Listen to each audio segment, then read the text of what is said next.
জাতীয় নাগরিক পার্টির মনোনীত ঢাকা ১১ আসনের প্রার্থী জনাব নাহিদ ইসলাম তিনি আজকে একটি রিট মামলা দায়ের করেছেন।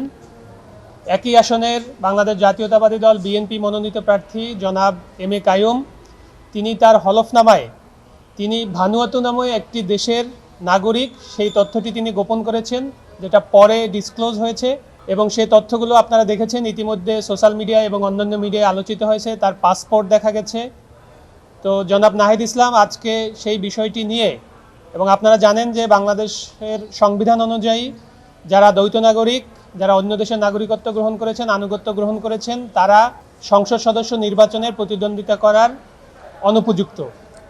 এই বিষয়টি এবং তিনি যে তার হলফনামায় তথ্যটি গোপন করেছেন, এই দুইটি বিষয়কে সামনে রেখে জনাব নাহিদ ইসলাম আজকে একটি রিট মামলা দায়ের করেছেন, যেটি অতি শীঘ্রই উপযুক্ত বেঞ্চে শুনানির জন্য উপস্থাপন করা হবে।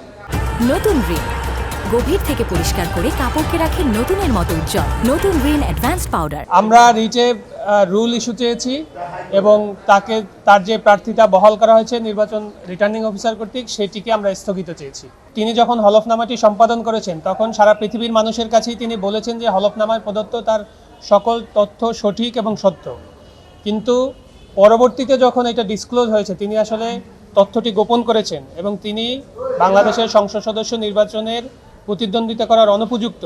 ঠিক তখনই যে অ্যাভেলেবল ফোরামটি আমাদের জন্য ওপেন ছিল, এটা যদি আপিল ফাইল করার টাইমের ভিতরে আমরা জানতে পারতাম তাহলে আমরা অবশ্যই আপিল ফাইল করতাম।